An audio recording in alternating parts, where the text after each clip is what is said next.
नमस्कार दोस्तों, हमारे चैनल में आप सभी का स्वागत है। दोस्तों, आज हम रामायण कथा से संबंधित रावण के दरबार के बारे में सुनेंगे। तो आइए दोस्तों सुनते हैं। हनुमान रावण के भव्य दरबार को विश्लेषणात्मक दृष्टि से देखने लगे। रावण का ऐश्वर्य अद्भुत था।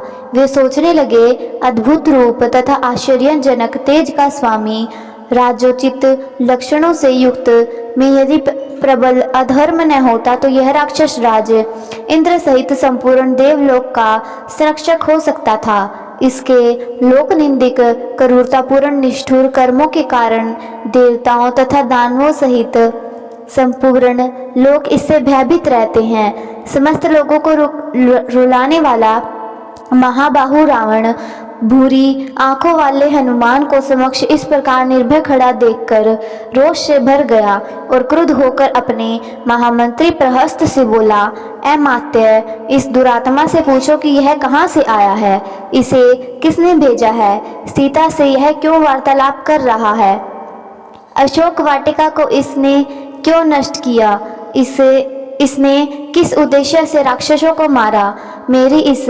दुर्जयपुरी में इसके आगमन का प्रयोजन क्या है। रावण की आज्ञा पाकर प्रहस्त ने कहा, हे वानर, भयभीत मत हो और धैर्य धारण करो। सही सही बता दो कि तुम्हें किसने भेजा है। महाराज रावण की नगरी में कहीं तुम्हें इंद्र ने तो नहीं भेजा है, कहीं तुम कुबेर या वरुण के दूत तो नहीं हो, या विजय की अभिलाषा रखने वाले विष्णु ने तुम्हें दूत बनाकर भेजा है। यदि तुम हमें सच सच बता दो कि तुम कौन हो तो हम तुम्हें क्षमा कर सकते हैं। यदि तुम मिथ्या भाषण करोगे तो तुम्हारा जीना असंभव हो जाएगा। प्रहस्त के इस प्रकार पूछने पर पवन पुत्र हनुमान ने निर्भय होकर राक्षसों के स्वामी रावण से कहा, हे राक्षस राज, मैं इंद्र, यम, वरुण या कुबेर का दूत नहीं हूँ, न ही मुझे विष्णु ने यहाँ भेजा है। मैं राक्षस राज रावण से मिलने के उद्देश्य से यहाँ आया हूँ और इसी के उद्देश्य के लिए मैंने अशोक वाटिका को नष्ट किया है। तुम्हारे बलवान राक्षस युद्ध की इच्छा से मेरे पास आए तो मैंने स्वरक्षा के लिए रणभूमि में उनका सामना किया। ब्रह्मा जी से मुझे वरदान है कि देवता और असुर कोई भी मुझे अस्त्र या पाश से नहीं बांध सकते। राक्षसराज के दर्शन के लिए ही मैंने अस्त्र से बांधना स्वीकार किया है। यद्यपि इस समय मैं अस्त्र से मुक्त हूँ, तथापि इन राक्षसों ने मुझे बंधा समझकर ही यहाँ लाकर तुम्हें सौंपा है। मैं श्री रामचंद्र जी का दूत हूँ और उनके ही कार्य से यहाँ आया हूँ।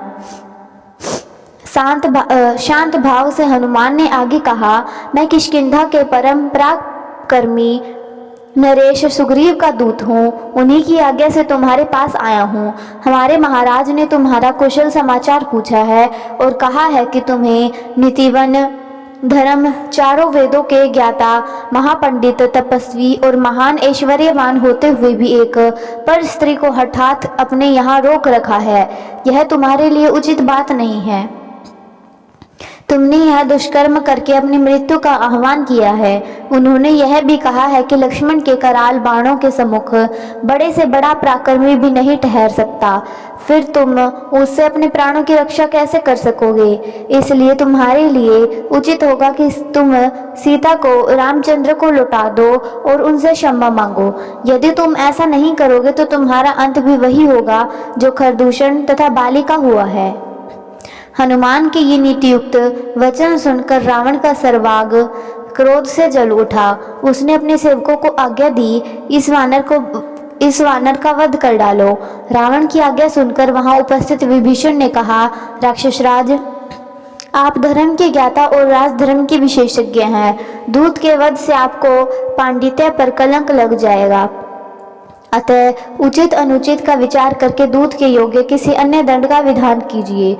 विभीषण के वचन सुनकर रावण ने कहा, शत्रुसूदन, पापियों का वध करने में पाप नहीं है। इस वानर ने वाटिका का विध्वंस तथा राक्षसों का वध करके पाप किया है, अतः मैं अवश्य ही इसका वध करूंगा। रावण के वचन सुनकर उसके भाई विभीषण ने विनीत स्वर में कहा, हे लंकापति, जब यह वानर स्वयं को दूत बताता है तो नीति या धर्म के अनुसार इसका वध करना अनुचित होगा, क्योंकि दूत दूसरों का दिया हुआ संदेश सुनाता है। वह जो कुछ कहता है वह अपनी बात नहीं होती, इसलिए वह अवध्य होता है। विभीषण की बात पर विचार करके रावण ने कहा, तुम्हारा यह कथन सत्य है कि दूत अवध्य होता है, परंतु इसने अशोक वाटिका का विध्वंस किया है, इसलिए इसे दंड मिलना चाहिए। वानरों को अपनी पूंछ बहुत प्यारी होती है, अतः मैं आज्ञा देता हूँ कि इसकी पूंछ रुई और तेल लगाकर जला दी जाए, ताकि इसे बिना पूंछ का देखकर लोग इसकी हंसी उड़ाए और यह जीवन भर अपने कर्मों पर पछताता रहे। रावण की आज्ञा पाते ही राक्षसों ने हनुमान की पूंछ को रुई और पुराने कपड़े से लपेटकर उस पर बहुत सारा तेल डालकर आग लगा दी। अपने पूंछ को जलते देख हनुमान को बहुत क्रोध आया। सबसे पहले तो उन्होंने रुई लपेटने और आग लगाने वाले राक्षसों को जलती पूंछ से मार मार कर पृथ्वी पर गिरा दिया। वे जलते चीखते चिल्लाते वहां से अपने प्राण लेकर भागे। कुछ राक्षस उनका अपमान करने के लिए उन्हें बाजारों में घुमाने के लिए ले चले। उस दृश्य को देखने के लिए बाजारों में राक्षसों की और घरों के छज्जों तथा खिड़कियों पर स्त्रियों की भीड़ जमा हो गई। मूर्ख राक्षस उन्हें अपमानित करने के लिए उन पर कंकड़ पत्थर फेंकने तथा अपशब्द कहने लगे। इस अपमान से क्रुद्ध होकर स्वाभिमानी पवनसुत एक ही झटके में सारे बंधनों को तोड़कर नगर के ऊंचे फाटक पर चढ़ गए और लोहे का एक बड़ा सा चक्का उठाकर अपमान करने वाले राक्षसों पर टूट पड़े। इससे चारों ओर भागदौड़ मच गई। उम्मीद करते हैं दोस्तों आपको ये विचार सुनने में अच्छे लगे होंगे। दोस्तों आपको ये विचार सुनने में अच्छे लगे हैं तो कृपया करके चैनल को सब्सक्राइब ज़रूर करें। इसी के साथ विदा लेते हैं दोस्तों। कल फिर रामायण कथा का इससे अगला भाग लेकर हाजिर होंगे। तब तक सभी दोस्तों को जय श्री राम जी।